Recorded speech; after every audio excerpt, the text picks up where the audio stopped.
Başkanım hoş geldiniz.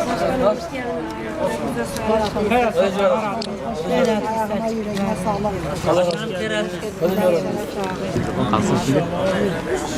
Ben evladıma göçüne bedeli havayı bedeli de katına bedeli poşta 2015'te. 2015'te başkanım bu Selahattin Demirtaş'ın talimatıyla benim oğlumu terör örgütüne ne gönderdi. zaman gitti? Benim de 7 yıl oldu. Başkanım. Ben onlara bırakmayacağım. 2015. Evladımı alacağım. O katillere bırakmayacağım. O teröristlere bırakmayacağım. Bakın korkup kaçtılar. Ben 7 yıldır evladıma hasretim. Benim engelli çocuğum evde. Ben onu evde bırakıp abisine bırakıp geliyorum. Ne hakla? Benim doğurduğum evladımı niye benden aldılar? Başkanım, benimki de 10 yıldır Elazığ Harput Kur'an kursunda hafızlığı okuyorum. 26 ezberler bir çocuk maalesef BDP tarafından kandırılıp nice kısamına geçti. 10 yıldır ben de haber alamıyorum. Yani suçumuz ne? Günahımız ne? Sizin bir suçunuz, bir günahınız yok. O konuda hiç kimsenin şüphesi yok. 5 yılı aştı bazı ailelerin 6 ilk yıldır, evlenmek. 6 yıldır biz 5 yıldan daha uzun bir süredir buradalar. Bu büyük bir sabırdır. Bunu ancak anneler yapar. Ancak yani belki babaların bile, annelerin desteği olmasa babalar bile belki bu kadar sabır gösteremez. Bu anne yüreğini iyi anlamak lazım. Biz bu anne yüreğini, anne yüreğindeki o yangını iyi anlıyoruz. O yüzden bu sefer inşallah silah bırakılır ve bu sefer bir iyi niyet göstergesi olarak en başta diyorsun burada 5 yıldır gözü yolda olan, daha uzun bir süredir gözü yolda ama 5 yıldır burada nöbet tutan annelerimizin, bacılarımızın evlatları onlara gönderilsin. Bu bir adım olsun, bu ilk adım olsun. Ta ki milletin acaba bu kan duracak mı, acaba huzur geri gelecek mi şeklindeki umudu büyüsün. Umut büyüsün. Bir daha inşallah biz yeter diyoruz. Gençlerin eli silah tutmasın. Gençler eli kalem tutsun. Silah çare değil, silah çözüm değil. 40 yıldır kan aktı, bir arpa boyu yol gidilmedi.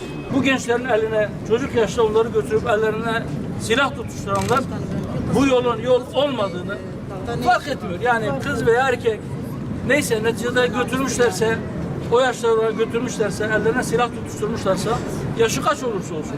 Büyük yaşta gidenler için de bu geçerlidir. Bu yol değildir.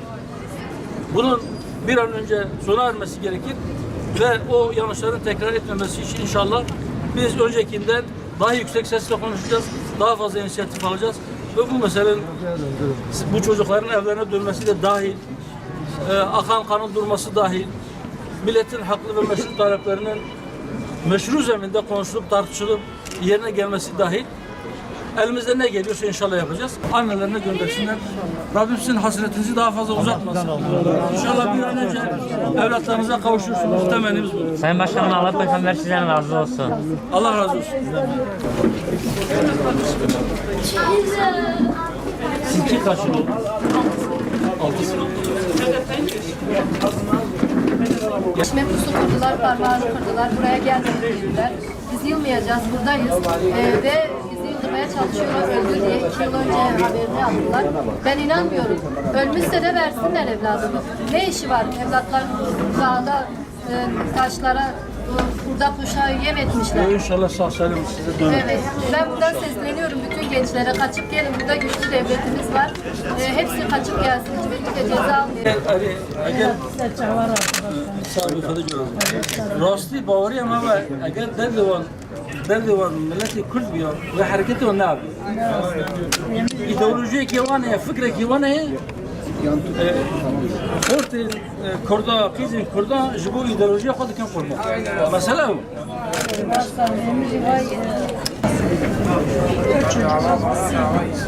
Kimler ki kardeşinin içinden dolaşıyor, kardeşini arıyor. Sen kardeşini arıyorsun. Geldiğimiz Marmara Üniversite İstanbul'da daha bu ileri hedefi. 10 sala bölümleri haber nerede yapmayı için mesela bu işi. خبری که پیشه کمر جای بیر کرد کوارم ما مثلا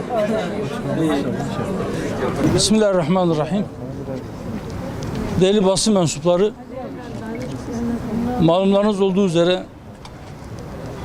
5 yılı aşkın bir süredir yüreği yanan annelerimiz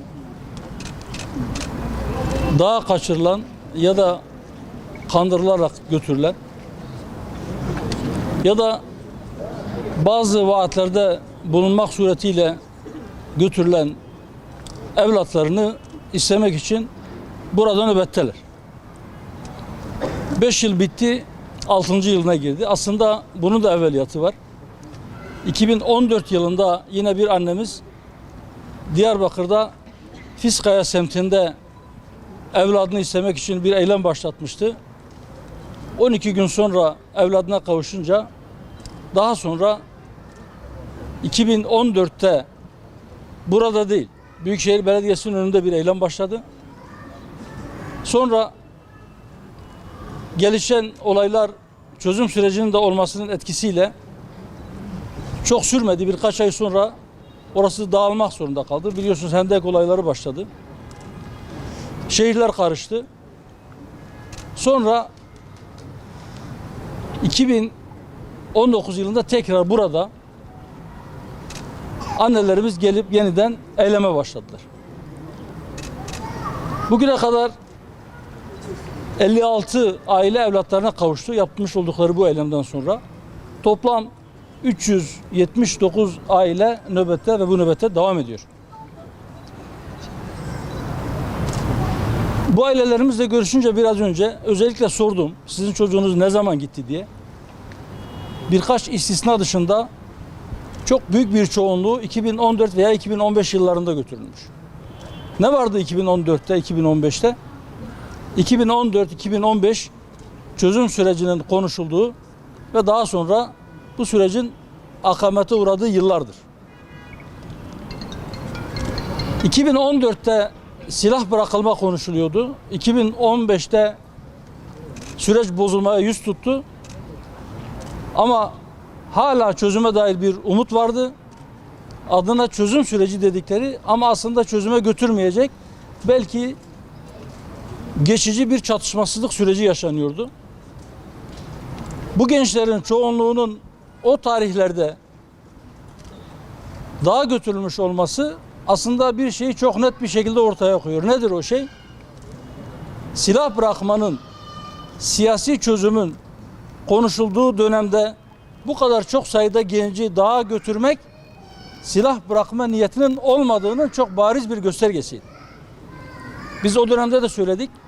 Takip edilen yolun yanlışlığına dikkat çektik. Bu yoldan bir çözüm çıkmayacağını söyledik. Bugün de şunu söylüyoruz. Yeniden silahların bırakılması, yeniden şiddetin sonlandırılması konuşuluyor ve sorun her neyse bunu siyaset yoluyla konuşulması ve çözüme kavuşturulması gerektiği dile getiriliyor. Biz de buradan bu sembolik yerden 5 yılı aşkın bir süredir yüreği yangın yeri olan annelerimizle beraber onların nöbet beklediği yerden bir çağrıda bulunuyoruz. Diyoruz ki yeni bir süreç başlayacaksa iyi niyet göstergesi olarak gelin, eğer gerçekten şiddete son verecekseniz, eğer gerçekten silahı bırakacaksanız bu annelerin çocuklarını, evlatlarını onlara göndererek başlayın, bir iyi niyet göstergesi olarak bu adımı atın diyoruz. Atın ki bu sefer sizlerin samimi olduğuna biz de inanalım. Yok eğer bunu yapmayacaksanız o zaman 2015'te davullarla, zurnalarla bir şenlik havasında çözümün konuşulduğu dönemde bu kadar genci dağa götüren, dağa kaçıran sizler asla silah bırakma niyetinde değilsiniz. Eğer siz bu iradeyi ortaya koyabilirseniz biz de sizin kendi iradenize sahip olduğunuza inanacağız. Eğer siz bu iradeyi ortaya koyup gerçekten bu ülkenin gençlerinin birbirine silah doğrultmasına, birbirinin kanını akıtmasına son verirseniz biz de bileceğiz ki siz kendi iradenize sahipsiniz ve siz kendi halkınızın, kendi insanlarınızın, kendi gençlerinizin geleceğini düşünüyorsunuz. Böyle bir ihtimalin olduğuna biz de kanaat getirmiş olalım. Ama şu uyarıyı da yapmadan geçmeyeceğim. Biraz önce söyledim. Önceki dönemde yani 10 yıl önce adına çözüm süreci denen çatışmasızlık sürecinde ciddi hatalar yapıldı. Uyarıyı yapıyoruz, diyoruz ki aynı hataları tekrar etmeyin.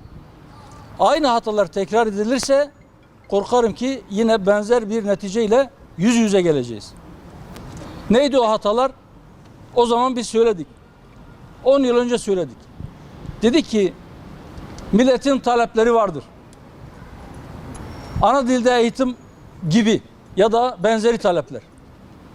Her neyse bu talepler, bu taleplerin muhatabı, bu taleplerin konuşulacağı kişiler ellerinde silah bulunanlar değil. Ellerinde silah bulunanları siz eğer muhatap alacaksanız bir tek şeyi konuşabilirsiniz onlarla. Sadece silah bırakmayı. Bu halkın talepleri varsa, bu halkın sıkıntıları varsa, bu halkın sorunları varsa ki vardır. O sorunları halkın temsilcisi olan, siyaset yapan ya da farklı bir şekilde bu halkın arasında örgütlenmiş olan yapılarla, sivil yapılarla konuşmalısınız. Ya da sizin muhatabınız doğrudan doğruya halkın kendisidir. Temel hakları hiçbir şekilde elinde silah bulunanların silahlarını bırakması şartına bağlamayın. Onlarla pazarlık konusu yapmayın. Bu haklar pazarlık konusu olmaya gelmez. Bu haklar müzakere edilmeye gelmez. Bu haklar şarta bağlanamaz dedik. Bugün de aynı şeyi söylüyoruz.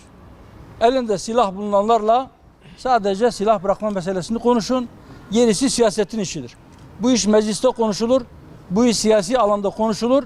Neyse sorunumuz konuşup kendi aramızda sulh ile çözmek zorundayız. Diyalog ile çözmek zorundayız. Meselelerimizi konuşacağız ve inşallah çözeceğiz.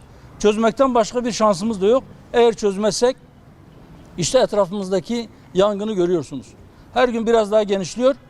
Birilerinin bizi bu yangının içerisine çekip bizi de bu ateşte yakmasını istemiyorsak kapımızın önüne kadar gelen bu yangını söndürmek istiyorsak ilk önce aramızdaki kardeşliği sağlamlaştırmalıyız. Sorunlarımızı adalet temelinde çözüme kavuşturmak için siyasi bir irade ortaya koymalıyız. Bu irade bugün var gibi görünüyor. İnşallah sağlam bir iradedir. İnşallah yıkılmayacaktır.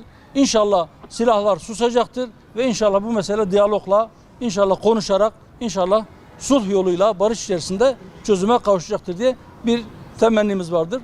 Tekrar ediyorum. İyi niyet göstergesi olarak ilk önce diyoruz ki bu yüreği yanan annelerimizin hasretini bitirin, onların evlatlarını onlara gönderin. Ve elinde silah bulunan gençlerimizin eline kalem verelim. Gençlerin eline silah tutuşturmayalım, kalem verelim, yazsınlar, okusunlar, iş üretsinler, sanat üretsinler, değer üretsinler, topluma bir şey versinler. Ben bu işin takipçisi olacağımızı, benzer hataların birinci çözüm sürecinde yapılan hataların tekrar etmemesi için daha yüksek sesle konuşacağımızı ve elimizden gelen çabayı ortaya koyacağımızı burada siz değerli basın mensuplarının ve etrafımızda toplanan Diyarbakır halkının, değerli hemşerilerimizin huzurunda söz veriyorum. İnşallah biz bu işin takipçisi olacağız. Bu işin çözümü için elimizi değil gerekirse gövdemizi taşın altına koyacağız ve inşallah bu sefer başaracağız diyoruz. İnşallah.